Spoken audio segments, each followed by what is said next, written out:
Olá, pessoas, muito bom dia, muito boa tarde, muito boa noite. Aqui quem fala é João.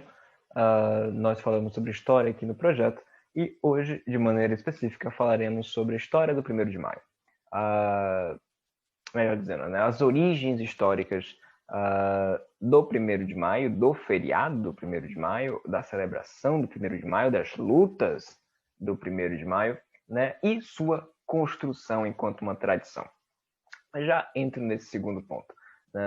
De primeira, gostaria de destacar que todos os feriados, né, todas as datas que nós celebramos alguma coisa, elas têm algum significado histórico que não deve ser esquecido.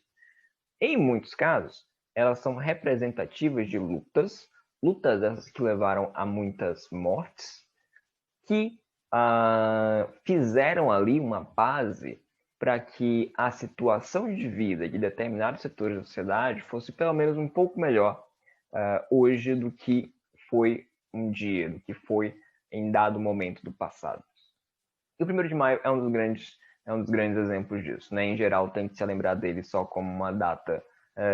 Isso, né, eu acho que vale para muitas outras também, né? Que é ser uma data na qual nós não precisamos trabalhar, uma data de descanso, né? Uma data na qual a gente pode planejar fazer qualquer outra atividade que não trabalhar. Mas eu acho que ter a dimensão histórica deles dessa data nos orienta um pouco também sobre a vida no contemporâneo.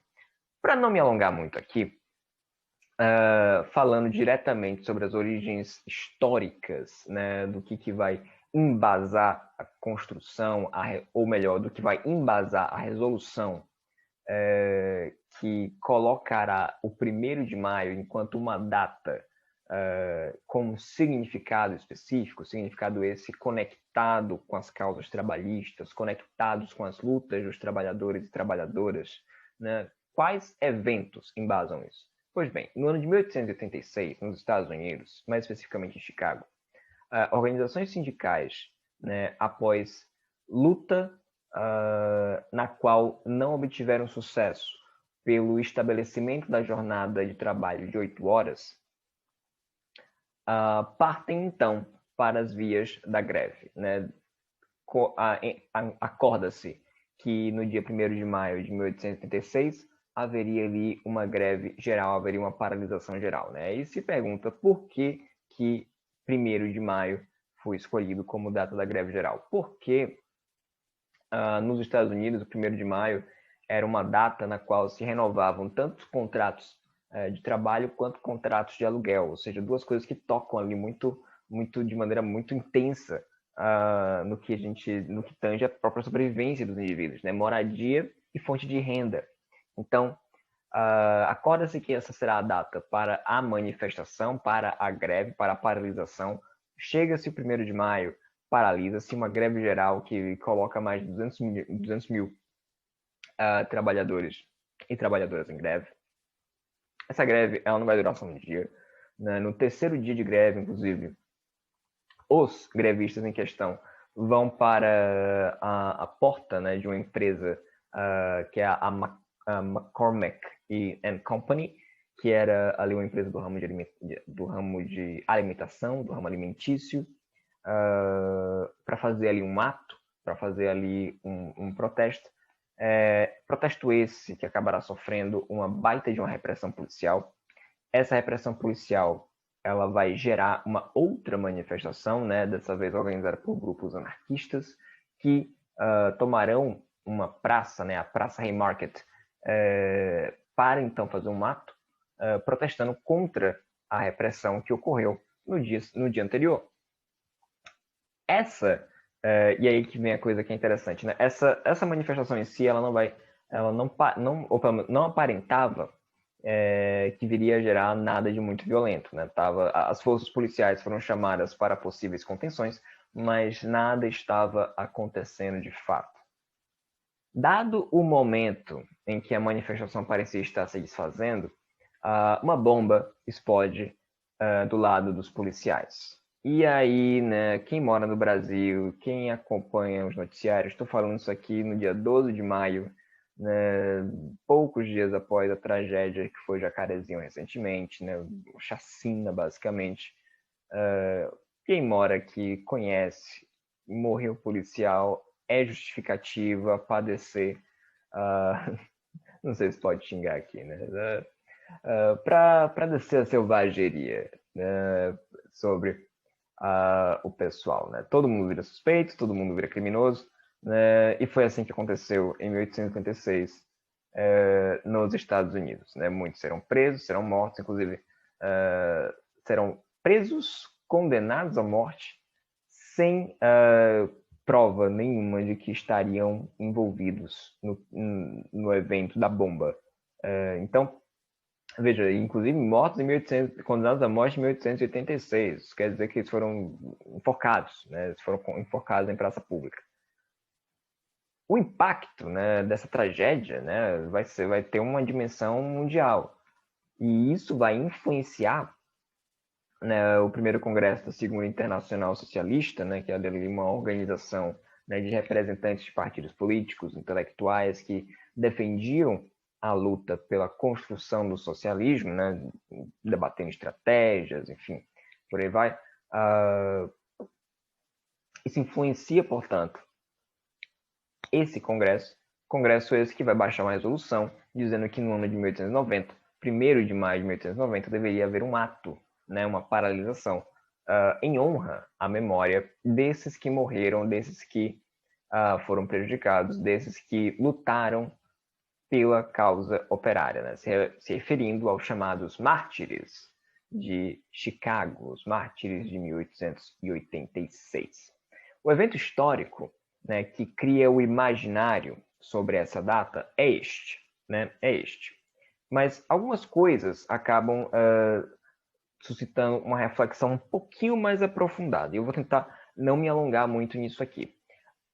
Porém, não dá para explicar a permanência de uma celebração anual apenas a partir de um evento único, né? Por mais gritante que ele tenha sido, né? Toda a efeméride, toda data que tem um significado coletivo, que tem um significado cultural, que tem um significado sociocultural, ela deve ser entendida como uma construção. E por ser uma construção a partir da sociedade, uma construção a partir dos indivíduos em sociedade, ela deve ser entendida como uma construção que foi feita a partir de conflitos. Conflitos esses que às vezes geram a necessidade de lutas por memórias. Então, por exemplo, você tem a manifestação, né? Você tem ali o que acontece em 1886. Isso vai influenciar a resolução da Internacional Socialista de estabelecer uma data para ser rememorado, para ser lamentado, para se ter ali um protesto contra as ações do Estado capitalista em direção à organização da classe trabalhadora.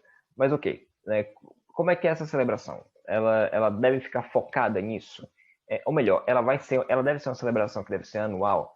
Ela deve ser uma celebração que deve ter um cunho mais reformista, pedindo transformações menores, mais imediatas? Ou ela deve ter um papel mais de transformação estrutural, tentando, como pensavam alguns anarquistas ali do século XIX, de construir uma consciência de classe em caráter mundial e propor a revolução a partir dessas greves que gerariam um processo que se desenvolveria em direção à própria transformação da estrutura da sociedade. Isso são conflitos que vão dando forma à tradição de uma certa celebração. Né? O 1º de maio foi diferente com relação a isso. Então, apenas o evento de Chicago não explica a permanência da data. Tanto que, se pegarmos a resolução de 1889, ela não diz nada sobre ser um evento que deve ser anual. Ela não diz nada sobre como a celebração, sobre como o dia deve ocorrer. Ela não diz, aliás, os partidos políticos, inclusive envolvidos, acabam não dando tanta atenção assim para essa data, para esse momento, né? E aí o Eric Hobsbawm, ele vai acabar dizendo que muitos não enxergaram o potencial de organização que essa data tinha, né? E que essa data teve, né? Tanto que em 1890, né, quando é passado ali, quando são feitas convocações, né, para greve, para manifestação, e isso ainda lembrando que muitos ainda não sabiam direito como é que seria a questão nesses dias, mas quando são feitas as primeiras convocações, a adesão da classe operária ela vai acabar surpreendendo muitos, né, em termos de número e tal. Inclusive, segundo a historiadora francesa Michelle Perrault, o clima que fica na França nas vésperas do 1º de maio de 1890 é um clima que parece que uma guerra civil pode vir a acontecer. Existem denúncias, né, na mídia, né, vinda por parte de famílias burguesas, de que seus filhos estariam sendo ameaçados por trabalhadores, de que esses trabalhadores estariam falando nas ruas de que, olha só, seu pai, entendeu, tal dia não vai rodar. Então, havia uma preocupação, né? Meio que havia ali um chororô geral das elites com relação ao medo do que poderia vir a ocorrer nessa data. Então, o clima estava informando ali sobre a possibilidade de alguma coisa, tanto que quando se tem as manifestações, né, quando se tem ali a paralisação de trabalho em muitos locais, né, os partidos vão até serem surpreendidos, né, ficando surpresos. Veja que, inclusive, né, os países que de fato demonstraram ali uma manifestação de sucesso foram, em primeiro lugar, a Áustria, né, Viena, na Áustria, demonstrou ali uma organização para a manifestação de maneira bastante expressiva, né, países da Escandinávia também demonstraram uma capacidade de organização bastante expressiva, e tanto que o Engels, né, o Friedrich Engels, vai escrever que elogiando bastante esses países, né, como a Áustria. Então, a adesão nesse dia em particular acaba demonstrando a força, né, da capacidade organizativa. Então, já podemos ver aqui que não era nem esperado um grande momento em 1890. Né? Aliás, né, é bom também refletirmos isso aqui. Como já falado, né, a construção de uma tradição, a construção de uma data, ela passa pelos conflitos de interesses dentro dos próprios grupos que defendem a criação da tradição. E para além disso, muitos dos partidos políticos, que além de ter suas contradições internas, os partidos políticos envolvidos na situação, é claro, além de terem suas contradições internas, eles ainda tinham que lutar contra o sistema que por muitas vezes os colocava na ilegalidade. Então, por exemplo, em 1890, o Partido Social Democrata Alemão ele ganha o direito de estar dentro da institucionalidade legal, para estar operando, concorrendo às eleições, etc. Então, havia muito medo de alguns partidos, como foi o caso social-democrata, de que, na medida em que incentivassem um 1º de maio que fosse muito combativo, seus direitos políticos fossem novamente cassados. Então, isso também é um fator a ser levado em consideração na hora de analisarmos uma certa falta de mobilização de certos partidos. Então, né, mas o que deixa, por outro lado, muito mais patente, muito mais claro, a espontaneidade, né, que os trabalhadores tiveram em aderir ao 1º de maio. Então, se as origens históricas do 1º de maio estão lá nos Mártires de Chicago, né, essa adesão de 1890 é o que vai dar um pouco da força e da forma para que a data se institua. E veja, tanto que será então a partir de 1891 que será entendido então que a data será celebrada, né, anualmente e tal, né, ela deve também estar atrelada a uma luta por legislação trabalhista, ela deve também estar atrelada a uma luta permanente pela manutenção da paz. Então, a adesão de 1890, ela vai contribuir para a construção do imaginário que se tem com relação às questões trabalhistas, com relação à data. E um último ponto, que ao meu ver não pode ficar de fora, é o ponto da paralisação. O fato de